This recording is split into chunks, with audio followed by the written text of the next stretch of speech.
Assalamualaikum students, how are you all? I hope you are fine. My name is Zishan Ali. Today's my topic about homostasis. सबसे पहले मैं आपको ये बताना चाहता हूँ कि ये मेरी सबसे पहली वीडियो है, ठीक है, और मैं आपको रोज़ाना का एक या दो टॉपिक आपसे शेयर कर दिया करूँगा और आप उसको गौर से समझें और उसको लिखें। मैं आपको निशान भी लगवा दिया करूँगा और आपको क्वेश्चन भी बनवा दिया करूँगा, क्योंकि मुझे पता है कि कॉलेज में सर कैसे पढ़ाते हैं, क्योंकि मैं खुद ही एक स्टूडेंट हूँ और अभी ही मैंने 12th के एग्ज़ाम दिए हैं, ठीक है, और मुझे पता है कि कॉलेज में सर किस तरह पढ़ाते हैं और किस तरह समझाते हैं, ठीक है। बच्चों को ये परेशानी रहती है कि निशान नहीं लगवाया सर ने, तो वो मैं इंशाल्लाह आपको निशान लगवा दिया करूँगा। हर टॉपिक के निशान लगवा दिया करूँगा, सिर्फ आपने वो निशान लगवाने हैं और मेरी पूरी वीडियो को गौर से देखना है। अब बातें तो होती रहेगी, अपने टॉपिक पर वापस आते हैं। आज मैं डिस्कस करूंगा आपसे अपना पहला चैप्टर, बायो का पहला चैप्टर और पहला चैप्टर जिसका नाम है होमोस्टेसिस। उसका पहला पेज खोलें तो एक डेफिनेशन आती है, what is homeostasis. Do you know what is homeostasis? Homeostasis is a process in which maintenance of internal body conditions को एट इक्विलिब्रियम पर, ठीक है। हमारे बॉडी के अंदर जो कंडीशंस हो रहे हैं, जो काम हो रहा है, उसको मेंटेन करना इक्विलिब्रियम। फॉर एग्जांपल, अगर हम किसी रूम में है ना बैठे या कहीं कमरे में बैठे हैं और उस कमरे का टेम्परेचर अगर 37 डिग्री सेल्सियस है, तो हमारी बॉडी का टेम्परेचर खुद ब खुद 37 डिग्री सेल्सियस हो जाएगा, ठीक है। और इसी तरह अगर नीचे आए, इसकी डेफिनेशन एक नीचे डेफिनेशन इसकी बनती है ऑस्मोरेगुलेशंस। तो इस पूरे पेज में आपने सिर्फ 4-5 डेफिनेशंस है वो आपने लर्न करनी है, ठीक है, और बाकी जो मैं समझा रहा हूँ उसको अपने माइंड में रखना है, ठीक है। दूसरे इसमें डेफिनेशन है osmoregulation. Osmoregulation is a process in which maintenance of water and fluids at equilibrium. पहले मैं आपको ये बात बता दूं कि पूरा चैप्टर ही मेंटेनेंस की बुनियाद पर है, ठीक है। अगर आप जो भी चैप्टर टॉपिक खोलेंगे उसमें मेंटेनेंस होगा लाजमी, ठीक है, इस चैप्टर में, ठीक है, क्योंकि चैप्टर पूरा ही मेंटेनेंस की बिना पर है, ठीक है। Osmoregulation is the process in which maintain water and fluids at equilibrium. को अपने बॉडी के अंदर जो वाटर एंड फ्लूइड्स हैं उसको मेंटेन करना, बाहर के वाटर एंड फ्लूइड्स के मुताबिक उसको मेंटेन करना, उसको कहते हैं ऑस्मोरेगुलेशन।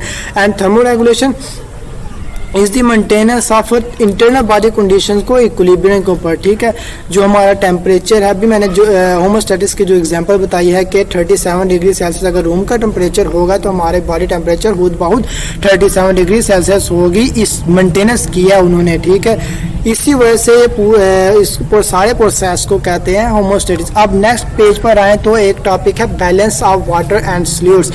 इसमें 3 डेफिनेशंस हैं और मैं आपको कुछ अंडरस्टैंड आपको करवाऊंगा और सिर्फ आपने वो अपने माइंड में रखना है, ठीक है, भूलिएगा मत, ठीक है, उसको अपने माइंड में जरूर रखिएगा, ठीक है। तो इसमें पहली डेफिनेशन है हाइपरटोनिक, दूसरी हाइपरटोनिक, तीसरी आइसोटोनिक। पहली हाइपरटोनिक की जो सोल्यूशन है उसमें हाइपर, उसके लफ्ज़ से ही पता चल रहा है कि हाइपर का मतलब है मोर। वो हम देखते हैं ना, अक्सर मूवीज़ में देखते हैं, वो हाइपर हो गया, हाइपर मतलब ज़्यादा हाइपर हो गया, ज़्यादा परेशान, हाइपर हो गया, ठीक, हाइपर टेंशन हो गया, ठीक है, उसका मतलब ही ज़्यादा। हाइपर का मतलब जब भी अक्सर बाज़ जो तलबा हैं वो इन डेफिनेशंस में कंफ्यूजन हो जाते हैं कि हाइपरटोनिक में मोर आता था, हाइपरटोनिक में मोर आता था, ऐसे, क्योंकि मुझे पता ना, मैंने भी पेपर दिए हैं और ऐसा होता है बच्चों के साथ, अक्सर बच्चों के साथ होता है। तो हाइपरटोनिक का मतलब ही, हाइपर जहाँ आएगा उसका मतलब है मोर, और हाइपो जहाँ आएगा उसका मतलब है लेस, आइसो जहाँ आएगा उसका मतलब है सेम, ठीक है। और इसकी डेफिनेशन ऐसे बनते हैं, या आप लिख लिया करें डेफिनेशन, जो आपको मैं साथ साथ बोलता जा रहा हूँ, आप लिख लिया करें please. Hypertonic, the solution which contain relatively more concentration of solute as compared to the external environment is called hypertonic solution, ठीक है। अब hypertonic, this solution which contain relatively less concentration of solute as compared to the external environment is called hypertonic, वो हो गया। Isotonic में same रहेगा, ठीक है, the solution which contain relatively same amount of concentration amount of water and solutes at equilibrium, ठीक हो गया।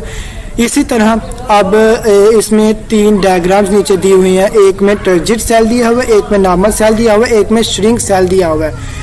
अब इसमें टर्जिड सेल क्या है? टर्जिड सेल हाइपोटोनिक है, क्योंकि मैंने आपको बताया लेस कॉन्सेंट्रेशन ऑफ सॉल्यूट, उसके बाहर वाले जो इन्वायरमेंट में less concentration of waters and solute की लेस कॉन्सेंट्रेशन है, जिसकी वजह से वो हाइपोटोनिक है और सेल टर्जिड हो जाएगा। अंदर मोर है लेकिन बाहर जो लेस है ना, तो हाइपोटोनिक हो गया, ठीक है।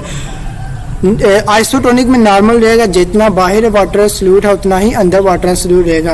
और हाइपोटोनिक में सेल श्रिंक हो जाएगा, क्योंकि बाहर मोर कंसंट्रेशन हो जाएगी, अंदर लो हो जाएगी, ठीक है। इसी तरह ये सारा जो प्रोसेस है चलता जाएगा आगे। मैं आपको मज़ीद मालूमात देता जाऊँगा इंशाल्लाह। आप प्लीज़ मेरे माई चैनल को subscribe my channel and put the bell icon please. और मिलेंगे आपको नेक्स्ट वीडियो में इंशाल्लाह। अल्लाह हाफिज़।